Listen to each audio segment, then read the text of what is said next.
Joining us now with part one of his two-part series here as he talks to a group here of people trying to solve this problem, and certainly something that's going to take some time and probably a tough one to figure out. It's a big issue, and it not only impacts the Charlotte area, but it impacts really the whole country. A lot of families impacted too. So let's talk about why this is. The Learning Policy Institute says the shortage of teachers nationally is already more than 100,000, and by 2025 that's expected to almost double to 200,000. One reason, Ryan, has to do with the National Education Association says over 40% of teachers leave the profession within their first 5 years. We spoke to two people who might be key in getting millennials into the field.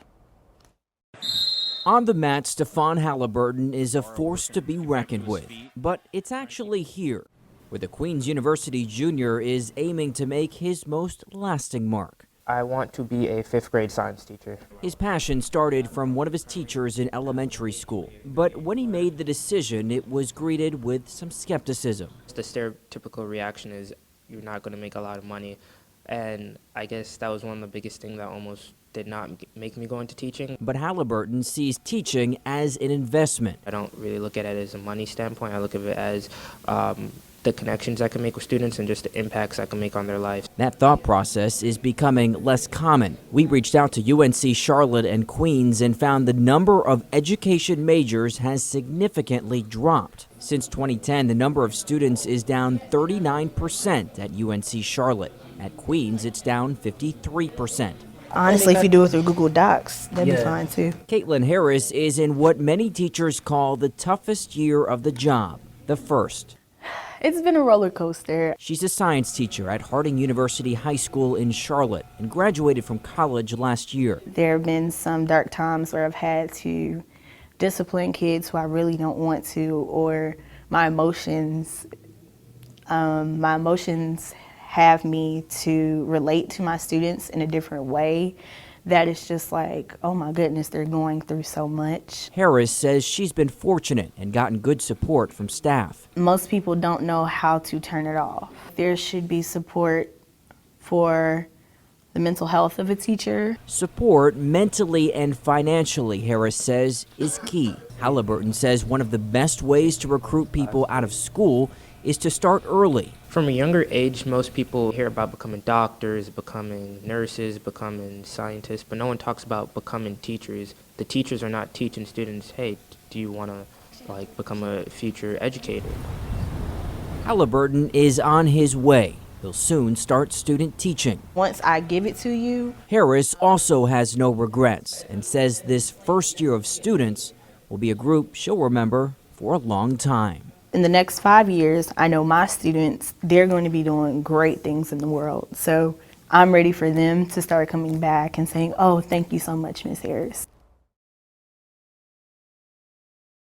A wealth of experience is an understatement when describing this group. This is my 50th year teaching. We brought together 3 teachers who combined have been on the job more than a century. Ellen Shealy is a science teacher at Charlotte Catholic High School. Jade Harris is a third-generation teacher in her 31st year and is a social studies teacher at Hawthorne Academy of Social Sciences in Charlotte. And Jonathan Harbin is in his 20th year and teaches English at Monroe High School. He's also the Teacher of the Year in Union County. That first year, absolutely fell in love with it. They each have different stories of how they got into teaching. Despite all the changes in the field, they've stayed in, which begs us to wonder, why do you think fewer people are becoming teachers? When I was coming along, you were a teacher or nurse, something like that.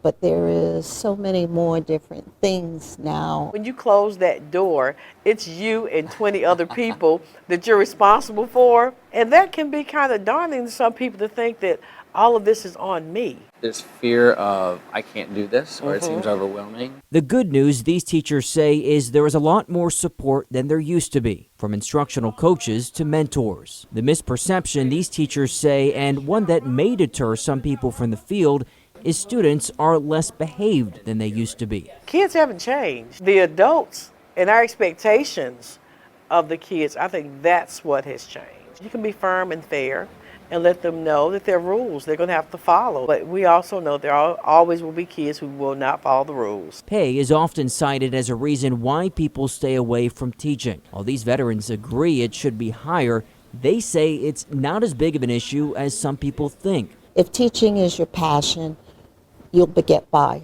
You'll get by. Harris says it's one reason she thinks teaching has a PR problem. I don't know if we sold it. I don't think we're selling it quite like other professions. But sometimes I think they don't think they could do that. I don't think I can be the relationship builder that I saw my teacher be for me. That's a struggle for a lot of first-time teachers, and perhaps why many quit the profession. But Sheely, who's been doing this half a century, says it's those relationships that keep her going. I'm old. The kids know I'm old, but I get energized from them. And I would hope that they get energized from me. Sheely says new teachers have to be willing to fight. Try it. Give it 100% for a few years, and then make a decision. A decision these three don't regret decades after stepping into the classroom.